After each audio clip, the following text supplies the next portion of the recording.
FM 94 The Dark. It is that time again. It's time to get to know a band that we play here on The Dark. And this is actually a band that we just started playing a couple of weeks ago. They're called The Killing Floor. I'm on the phone right now with the lead guitarist of the band, that being Mark. And Mark, first of all, welcome to The Dark. And where are you calling from today?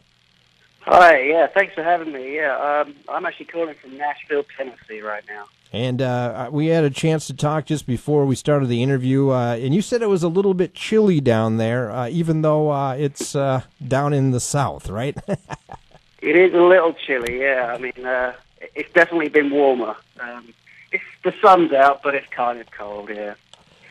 Well, obviously, we want to get some background about this band, because this is kind of an unknown band for, I'm assuming, a lot of people here in the States. But let's talk about the band, The Killing Floor, and give us the history of the band and how it all came about, Mark. All right, well, yeah, I mean, I think it was like around 2009. Me and my brother were in another band.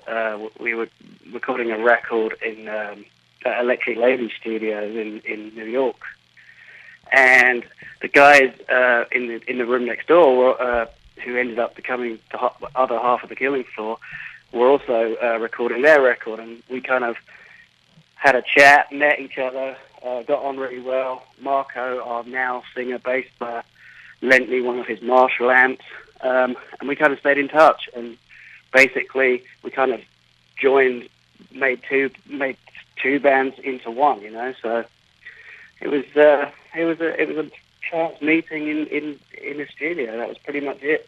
And then I basically invited Marco over to London, where I was living at the time, and he came over from New York, and we basically started recording and doing demos, and that was it, really. And then that was the birth of The Killing Floor. That's the cool thing about you guys. And Tim Bender was telling me about this. You guys actually are hailing from both sides of the Atlantic. You got two guys from London and two guys from New York, and you're putting yourselves together. That's got to be obviously a little bit of a culture shock for either side, isn't it? It is, but I mean, I think it gives us part of our kind of uniqueness, you know. There's not that many bands I can think of off the top of my head that are kind of half American, half English. So I think we get like a good, you know, blend of like British rock with like American poppy rock kind of thing. You know, it's kind of unique, and we embraced it. I mean, excuse me, I've got a bit of a cough. But yeah, I mean, it's hard to get together when we're trying to do rehearsals, obviously. There's that kind of thing that's in the way, you know. It's called the Atlantic, actually, but yeah. So, but you know, I mean, it worked, and we made it work, and we traveled back and forth, and it works well for us. Very cool, very cool. We're talking with Mark from the band The Killing Floor, and that next question I always have to ask is the name The Killing Floor. How did the name all become about, and why did you choose that name? I think Oliver, my brother, came up with it. It's basically like it's a Howlin' Wolf song, The Killing Floor, and it was also something that Jimi Hendrix covered. And it's basically the same kind of melody on the Lemon song, Led Zeppelin. So all influences of ours. We thought it was kind of a cool name, and yeah, I mean, it just fit our kind of what we were into. You know, we were like Zeppelin and Hendrix and those kind of bands. You know, so that was kind of what we came up with. Very cool, very cool. And obviously, The Killing Floor has got some new stuff out. We're going to talk about that in just a moment. But we got to kind of get the history a little bit, and really, I guess, the makeup of the music that you listened to as a youngster. And has that kind of carried over to some of the music now that you play currently? I mean, I guess, where did your influences come from? I mean, yeah, it does. I mean, obviously, when I was learning to play guitar, you know, I was listening to those kind of bands, Guns N' Roses, went through, you know, Metallica, all those kind of guitar-y bands. So it probably has shaped my style. But yeah, I mean, I think it still comes out in the music even now. It's kind of just a natural kind of thing for me now. But hopefully, I've added my own style to it a little bit. Very cool. Absolutely. We're talking with Mark from the band The Killing Floor, and they have a new song that actually is going to be coming out on an album here in 2015, and we have just started to spin that here in the last couple of weeks, called Corruption Capital. And I guess, can you give us a little bit of history of this new single? And then also, the second question, I guess, on that is the album coming up, which will actually be your second album release coming up in 2015. Yeah. Well, the single was kind of a song we had knocking around for a while. It was kind of like a drum beat and a bass line idea we had. And we never really did anything with it because it never developed into anything other than that, you know. But we were, I think we were in England at the time, and we were putting out ideas, trying to get some ideas together. And we came up with, you know, we went and revisited the riff, and the thing was like, this is cool.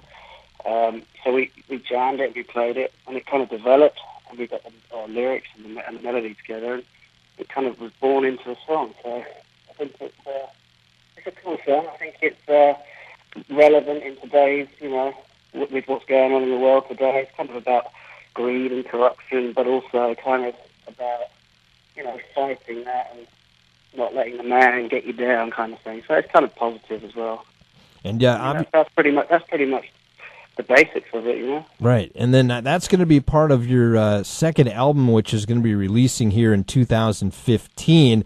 You guys got to be pretty excited about releasing another album, don't you? Absolutely, yeah. I mean, we can't wait to get the record out. I think we've done pretty good on the recordings. We're about 70% completed on that. We're going back to London in January to do the final touches, whatever. But yeah, we're all really pleased with the outcome. Sounds good, you know. Yeah, so we're totally excited about it. You know, do you guys get a chance to get out on tour a lot? Is that something that you've been able to do here, even though you guys are the ocean's splitting you guys apart? Yeah, I mean we've toured, you know, pretty extensively in America, and up into Toronto, Canada. We've done most of England and Ireland and Scotland, and we did some shows in France and Portugal. So yeah, we get about. I mean, lately we've been more concentrating on the record, so obviously we haven't done as many shows as we'd like to, but we do plan on doing a show in England when we go over to finish the record, just a couple of shows, and then after that we'll start to book a US tour for like March. So, what's the reaction, I guess, of the fans when they come to see your show, when they see the Killing Floor out there playing Rock It Out, playing the riffs and that? What kind of reaction do you get? I mean, usually very positive. Most people, well, I guess I can only judge this from the first record, but a lot of people say, you know, your record's great, but you're even better live, you know. So we kind of pride ourselves on being a good live band. So although the record, hopefully the second record's captured that a bit more, but that's usually the reaction. They're like, oh my God, you guys are, you know, so good live, you know. And that's what we love doing. We love playing live and interacting with the audience. So, yeah, that's the general reaction. We're talking with Mark from the band The Killing Floor, and they have a new song out called Corruption Capital. We're actually going to play that song coming up here in a few minutes, but I got to ask you some other questions here just to get to know you a little better. How about this? What is in your music collection currently that might shock me? It might shock you. Let me think. I don't know what would shock you, to be honest with you. I mean, a lot of it's rock and roll. You know, I mean, but I listen to like reggae, all kinds of music. Okay. I can't really think of what would maybe shock you. I mean, I don't know. All right. What would shock you? Maybe I can tell you if I have it or not. Well, maybe you like opera. I don't know. Well, no, I don't mind opera. I mean, I like Beethoven quite a lot. Okay. You know. So classical. Yep. I'm not so into jazz, but I kind of like bluesy jazz. I'm big on blues. I love blues guitar players, obviously being a guitarist. Exactly. Well, yeah, funk. I mean, I listen to everything, to be honest. I'm a big music fan, really. Then this should be an easy question for the answer. Then, currently, is there a band out there in active rock that you really are digging, really liking? Yeah, I'm really digging Royal Blood at the moment. What are those guys like? I've never had a chance to actually talk to them, but they've really exploded over here in the United States. I mean, yeah, they had a #1 record in the UK, and I kind of was a little bit aware of it before you guys probably were over here. I mean, they're just great. They're just like, it's a bass player and a drummer, and I guess it's a bit kind of Jack White-ish, and maybe like a bit of Queens of the Stone Age, which is two of my favorite bands anyway. So very cool. And I just think it's great for rock music that there is actually now a cool alternative rock band that goes out live and kills it. So. You mentioned that you kind of were tipped off to it a little bit before than we over here in the States were, and that's one of the questions I'm going to ask you on this is, do you feel that the UK has a little better grip of the music industry and kind of is in a way, kind of the leader, and then eventually it kind of moves over into the U.S., or I guess, how do you look at that? I don't think it's particularly, either or. I think certain things come out of England, and that's great, but likewise that works equally in the US. So I think it's pretty even. I mean, I like to think that the English are a little more hip when it comes to it, but I don't know if that's entirely true or not. I mean, I have to say, obviously, Royal Blood are from Brighton, England, and right. That's a surprising. For me, that was surprising that they got the #1 record. Yeah. So that gave me hope that rock is not dead, even if Gene Simmons thinks so. Yeah, your comments about that. What's your feeling about the rock is not dead thing? Well, I mean, proof is in the pudding, isn't it? It's like they're doing well, Royal Blood are doing well, Arctic Monkeys are still doing good. I mean, I don't think it's dead. I just think that lots of music goes through stages, and it's ups and downs. Sometimes it's pop, sometimes it's rock. I don't think rock will ever really die. So many people are into it. It's like I can't see it ever really going away. Right. We're talking with Mark. He's the lead guitarist of the band The Killing Floor. A couple other questions for you. You mentioned a current band you're really digging. Is there a band maybe that we haven't heard about yet? As you mentioned, Royal Blood, you kind of knew was going to be big over here in the States. Is there maybe a band that you could tip me off to that could possibly make it big here, besides, of course, The Killing Floor? Not newer bands. Newer bands I like are Buddies of Empires, a really cool band. Okay. Whether they break it out over here or not, I don't know. But, I think those guys, we're actually playing a show with them on the 16th of January. So right.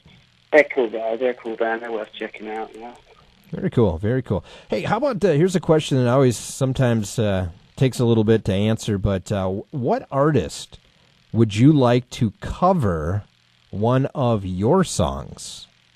That's a tough one. Which artist would I like to cover one of our songs? Do they have to be alive? No, they don't. If you want, yeah. Well, I'll have to say Led Zeppelin. Okay. Yeah. I'll take those guys. If they play one of my songs, I don't know what I'd be completely honored. But yeah.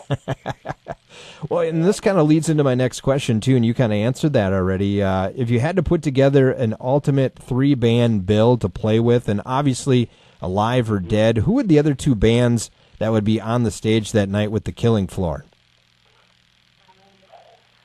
Well, I'm going to have to put Rolling Stones and AC/DC in there, aren't I? Okay, there you go. Very good, very good. That'd be a good lineup, wouldn't it? I'd like to go to that show. That'd be a great show, wouldn't it? Right. Hey, have you guys had a chance to hear your music on the radio yet? Yes. Okay. I have. We have heard it before. It's quite a great experience, especially when you're in your car and it comes on. That's kind of fun. I was just going to say, what does it mean when you hear your music on the radio? I don't know. It's kind of strange in a way. It's kind of weird to hear it like that because it's almost like it sounds completely different to everything else. It's kind of weird. Right. I mean, it's a great feeling. It's a nice feeling. but it's kind of strange as well. It's kind of, yeah, Well, I can't explain it really. I got to believe it's sometimes got to be a rewarding thing for all the work and effort that you guys have put in it years after year to finally have something out there. Absolutely, yeah. I mean, it's great, and I thank you guys for spinning it. I mean, that's just awesome for us, So we really appreciate it. Yeah, I know, and I've looked recently here. It seems like the Killing Floor getting spun at more and more at a lot of stations here in the United States. Are you starting to see that trend a little bit? Well, I mean, we've pretty much been, concentrating more on the States to begin with. But yeah, we have been getting some good spins on various stations. And then we're probably going to try and do the same in England afterwards, So. Gotcha. Okay, so if people want to know more about the band, The Killing Floor, how can they find out more information? Well, the easiest way to do it is to go to www.pksmusic.com, and then you'll find all links to all of our social pages and everything you need to know to there. Very good. And then obviously 2015, a new album. Do we have a somewhat time frame on that new album yet, or is it kind of up in the air? Well, we'll have finished the mixing around the 26th, 27th, something like that. Okay. So obviously then you have to get everything else organized. So I mean, I'd like to think, hopefully, March maybe. I mean, that would be cool. Ready for our tour or something like that. Absolutely. Well, I know Tim will keep us updated on when that album's going to come out too. And we're going to play your latest song right now here, Corruption Capital. Sound good? Perfect. Sounds good to me. Hey, it was a lot of fun talking to you, and I wish you the best of luck too, and good luck throughout the career that you got here at the Killing Floor. Yeah, I just want to say thanks for all your support. We really appreciate it. Absolutely, and that's what we're here for, to play a lot of new music just like this, brand new music from the Killing Floor. This is called Corruption Capital. It's on the Dark on FM 94.